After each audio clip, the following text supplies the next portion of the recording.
Hey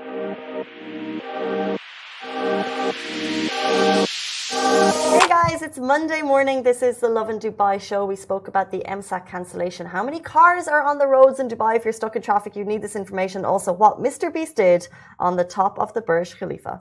And if you are not subscribed to the Lovin Dubai show podcast, subscribe wherever you get your podcast from and enjoy.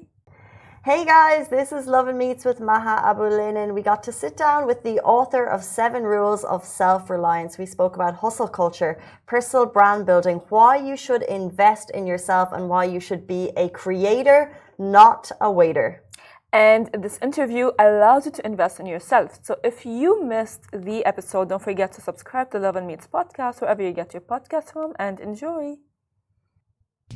Hey guys, welcome back to the Lovin Dubai show. Today's guest is Maha Abouelenein, the global communication strategist. She is the author of 7 Rules of Self-Reliance, How to Stay Low and Keep Moving, a book that shows you how to deploy your greatest asset, yourself, to achieve your dreams and beyond. Welcome to the show. Thank you so much for having me, Casey. I miss you. I'm glad to be back here. Oh, we're so excited to welcome to the studio. Thank you for your time. She's a busy lady. Well, I mean, I love your energy. I want to say that Thank you, first and foremost. And I want to ask you, for people who are seeing this book for the first time, what is one takeaway that you would want people to leave with when looking at the book? First of all, like you said, the most important asset is yourself. The concept of self-reliance is not that I need to rely on myself, I don't need anybody. It's the concept of investing in yourself before you reach out to work with other people. Build your personal brand. Build your own relationships. Have a network of relationships and find ways to add value to other people. Speaking of adding value, you say hustle culture is our value. We should use our strengths to hustle. But how can we define what our strengths actually are for people watching today? Like, how do I know what I'm good at? Yeah, how do you know what you're good at? Take an inventory. Think about, ask somebody, what are 3 things I'm known for? What are some things that you think about when you think about me? Like, what are some things that come to mind? Are those the things you want to be known for? How to find your narrative? What do you stand for? How do you want to show up in this world? That's your reputation, and that's what you need to focus on. Everybody has a unique talent and a secret sauce, and I want you to be able to use that to get ahead in what you want to do, either personally or professionally. How can we use that for someone, in Dubai, people come to Dubai to look for jobs and opportunities. And we know that Dubai is the city of opportunities. So for someone who is jobless, how can they use that and utilize that for the employers? Okay, first of all, number 1, which is the biggest chapter in the book, build your reputation, build your personal brand. A lot of people think personal brand is about being a social media influencer. No, it's about your reputation. So making sure you have a strong reputation can bring you opportunities. Number 2, build relationships. Become very good at networking, not just on LinkedIn, but in real life. Meet with people. Learn about their businesses. Learn about what are the ways you can bring value to them. Your network is not there to serve you. You should serve your network. So I think it's really important that if you're new to the country and you want to figure out where to start by trying to make a lot of relationships and build that network of yours. Second, focus on your reputation. What do you want to be known for? How can people really know how you can show up in the world? And number 3, think about being curious. Learn about the different industries. Learn about the different opportunities that exist in Dubai. Study things like watch Lovin Dubai. Find out what's happening in industry, what's happening in culture, and find where you can kind of pull that string and be more active in that area. I think be curious is one of the biggest things in the book that came out, is just keep deep diving into new things to find where you can add value. But one of the things also that was unique for you personally is that you've done a lot of, work for free. Yes. But for people who are looking for jobs, for example, and do you suggest that as an avenue for someone to go down? For example, unpaid internships. Yeah, I really think, especially if you're new to the market, one of the things you can do, I always look at an opportunity as 2 kind of avenues. Is this an opportunity to learn or an opportunity to earn? Sometimes I took jobs or I asked to work for free so I can show people what I'm capable of doing and be intentional about it. But also it's going to give me an opportunity to learn about that business, learn about that industry, learn and make new relationships. So I figured I worked for free for Gary Vee for quite some time. I did a big project for Matt Higgins because I wanted to spend time getting to know them. I understood the long-term benefits of investing in that relationship and not thinking about what am I going to get at the end as a transaction. knowing that I was going to get experience, I was going to get exposure, I was going to build tremendous relationships. And I feel it's critical in today's world that you don't work on instant gratification. Like, and I'm going to do this for you so you can do something for me. What about being a long-term player and putting a deposit in someone else's trust bank? I totally agree with you, but was there ever any doubt? Because like it seems like you're not just like doing a project for someone behind the scenes, like monumental amounts of work and personal sacrifice, I'm sure, on your behalf. So was there ever inches of doubt, and how do you get rid of that doubt? Exactly. Well, you need to balance it, right? You don't want to be taken advantage of. You don't want to give away the house for free. So you need to be calculated. These are the boundaries. This is how much time I'm willing to spend.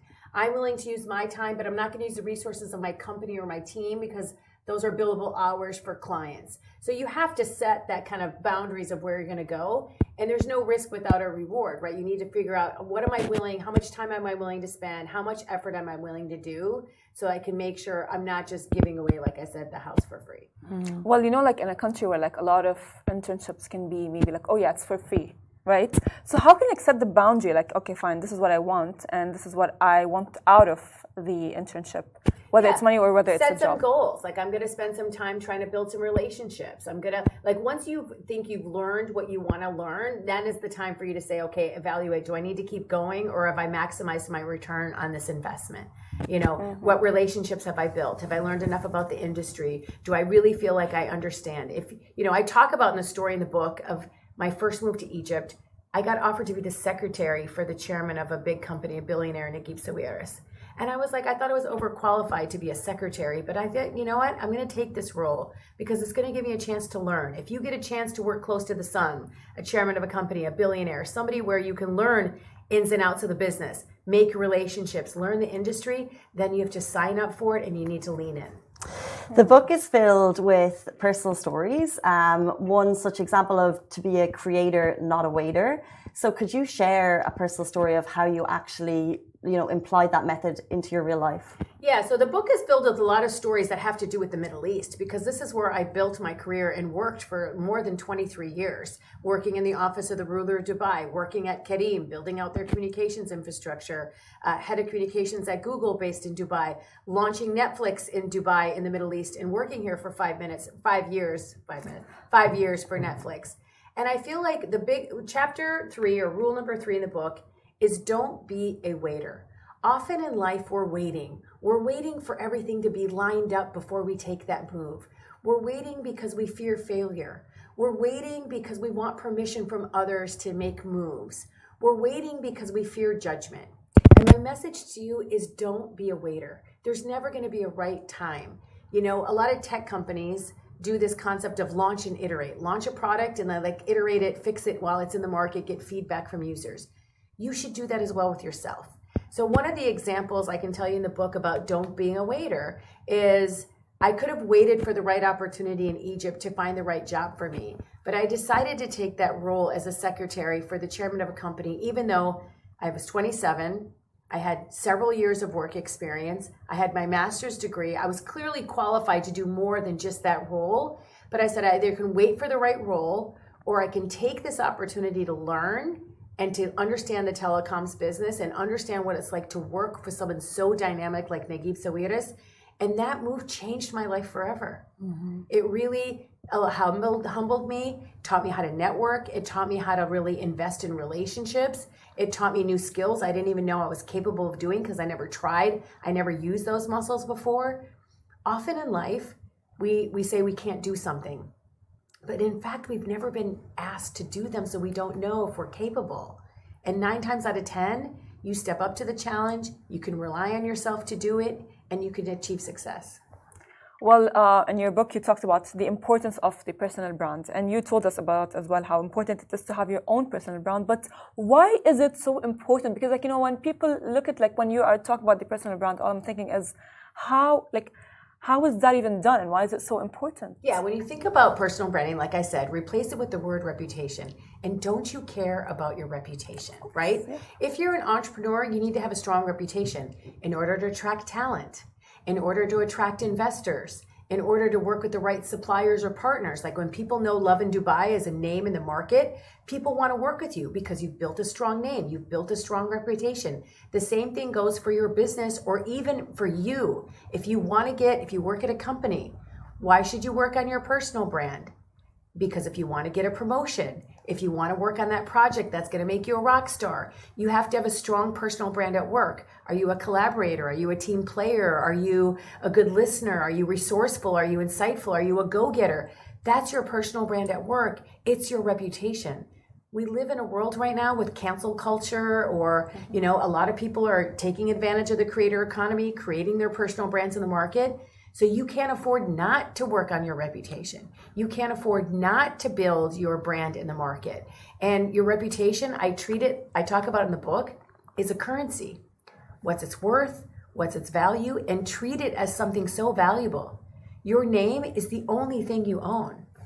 So true. And if we were to look, we're going to steal you for some advice, I guess. And if we were to look at that a little bit more deeply, like if I'm an entrepreneur, outside of businesses, people, like what do you actually mean for personal branding? Like give 3 pieces of advice for a person who wants to build a personal brand, who wants to start treating their reputation like currency. Okay, first of all, you need to figure out what's the thing I want to be known for? What's my purpose? What is the thing I want to talk about? Is it yoga? Is it photography? Is it my passion for writing? Is it what is the thing that you want to be known for? It could be related to your career or not related to your career, because a lot of people have things that they like to do, interests outside of work, right? So I want my personal brand to be about how to be an effective leader or how to talk to people or how to write a good resume or a CV. So what is your purpose? That's number 1. Number 2, who is your audience? Who do I really want to talk to? And figure out the best way to talk to them. Are you comfortable in a podcast format? Are you comfortable speaking on stage? Are you comfortable in real life, not on social media, building your personal brand in your community or however else you want to activate that? Are you comfortable doing blogs because you don't want to be seen on camera, so you just want to you want to write? There's multiple formats that you can think about. What's the format you can do consistently? What's the format that makes you comfortable? Because you need to be, which is number 3, authentic. Be yourself. The only way you're going to continue to build your personal brand and be consistent about it and to meet your purpose is to do it authentically. Like it's something that is your natural state that doesn't fake it till you make it. And I think about who you follow on social media. Why do you like to follow them? How are you connecting with them? They evoke emotion. You like their style of communicating. They're funny. They attract you in a way that makes you want to continue to follow them. You need to think about what is your style? What's unique to you? Everybody has something. And I really believe that. And I find that the market is abundant. There's room for everybody. And don't think, oh, there's already another personal trainer doing that on social media. I'm not going to do that. Or there's already somebody doing inspirational work on the internet. I don't think I can be that person. You can, and you should. Well, I want to say something that someone might be following all of the rules, the rules of self-reliance and everything. However, failure is bound to happen, whether we like it or not. And a lot of people are actually very afraid of failing, and they do often give up immediately from like the first inconvenience. Yeah, so I failed a lot in my life. Mm-hmm. I have been working for 30 years. I've been an entrepreneur for 20 years. I had 2 full-time jobs. I worked at General Mills, a consumer packaged goods company, and I worked at Google full-time as an employee. And, failure is where I learned. Failure is where I grew. Failure is where I became innovative about what I wanted to do next. And I think we need to celebrate failures. Not everything in life is up and to the right. Like the peaks and valleys, that's where the growth comes from. And I feel like talking about it is really important. Like I love following companies and leaders who talk about their failures because that's where the lessons come from. And I want to normalize it because I feel like if we can find a way to find the lesson in the failure, it's what can move us forward and propel us forward. And it's actually, from my experience, where I grew the most. Like I got fired from a job and that felt terrible. I made a big mistake and I don't want to do that again. And that's what I want people to learn. Like nobody's perfect and nobody gets to where they are by just doing success after success after success. It's learning about how to take those setbacks and turn them into comebacks. Speaking of learning from success, so you were head of communications. Like you've had such an amazing career history, but one of the roles was head of communications, MENA, global communications and public affairs for Google. So what is the most valuable thing you learned during your time there? I mean, Google is an incredible company. Obviously, it's been voted best place to work for several years in a row. So working there was the ultimate experience, except for I didn't like the hours because you work Dubai hours, then London would wake up, and then the US. So you put in a very, very long days. But I think the thing I learned the most by working at Google is that innovation is sort of something in everything you should do. Like there's never a wrong answer. Like you can try to innovate and problem solve for what you want to get done. And they really put a big emphasis on collaboration and working on cross-functional teams. So I never felt like I was alone. And I really loved that. I took that into my company. How do we work cross-functionally across the organization? Just because this is your work area, you don't work in your silo. Maybe somebody across the aisle that's doing something completely different can bring value to what you're trying to do. And I love that. And I took that everywhere I went in my career about don't just take one perspective and one point of view on how you approach something. Try to work with different people because everyone has a different perspective that can bring value to what you're trying to solve. Well, you are a great, I would say, believer, a firm believer, and invest in yourself. Yes. I mean, I love that because like you said it at the beginning of the interview, and now you are keep on saying it in different ways. So what does that mean to you, and how can we do that today? Yeah, and it's why I put it on the cover of the book. Yeah. Own your future by investing in yourself. I don't want to get left behind, Casey, because I don't know things, right? Everything on the internet is for free. YouTube videos are for free. Podcasts are for free. Spending time learning from somebody is for free, right? So I want you to think about not waiting for your manager to invest in you. Your manager's not waking up every day thinking about your career. Guaranteed. So you need to invest in yourself. Market is changing. Culture is changing. AI is here. The internet is taking over in ways that we never thought imaginable. So what are you doing to invest in yourself to stay ahead? Because the market is now a level playing field. Because of a global remote working environment, I'm not just competing with people in Dubai. I might be competing with someone with an internet connection that can take my job because now they're hiring people remotely, right? So you need to stay competitive. You need to invest in yourself, read books, learn new skills, build more relationships. That's what I mean by invest in yourself. I'm not talking about monetary value, like you have to go take courses and pay for things. I'm talking about always sharpening yourself, always thinking about what can I learn? How can I take advantage? We've never lived in a better time to be alive. We have access to everything for free just by getting online. And that for me is what motivates me. That's what excites me, that I'm like, I can learn from the biggest leaders in the world today. I can sit and listen to a podcast or see how Elon Musk or anybody starts their day. What do they do? What's LeBron James's routine? Like, I have access to that. Like, I'm going to hack as much as I can from learning how the world's best do it in my micro kind of version of things. And that for me is not only inspiring and educating, but it's going to give me a competitive edge at work and in my personal life. Finally, a massive congratulations on the book. It is a great read if you yourself want to invest in yourself. It really tells you how in more detail. But in your words, who is the book for and where can people find it? So the book is for anyone with ambition. I feel like a lot of the feedback that I've gotten in the book, it hasn't been out a month yet. Thank God we're a bestseller. People have been reading it and consuming it either in audio format or in the hardcover. And they're telling me if you're a young adult or a young entrepreneur, you want to learn how to have skills to learn how to build a network. How do you master the art of the DM on LinkedIn? How do you build relationships? If you're young in your career, you need to do that. It's for people who are CEOs, who are leaders of companies, who are entrepreneurs, who want to know in a pivot what they need to do. You have to learn how to rely on yourself so you don't get on the back foot. It's for people who are leaders in transition. You're in corporate, you want to be an entrepreneur. It's really for anybody. It truly is. I get that feedback from a lot of people that in different genres of their lives stages, they're consuming this book, loving kind of the value that it's bringing to them. The book is available on Amazon. It's also available at Kinokiniya. How do I say that? I don't know. That big bookstore, the biggest bookstore. And McGrudy's is available here locally at bookstores, but it's also available on Amazon. You order it today, It'll be at your doorstep tomorrow. Maha, thank you so much for your time this morning. We really appreciate it. Appreciate having me. Thank you, Farah. Thank you, Farah. And that brings us to the end of the show. We're back here with you tomorrow morning. Have a fabulous Monday. We'll see you then. Bye-bye.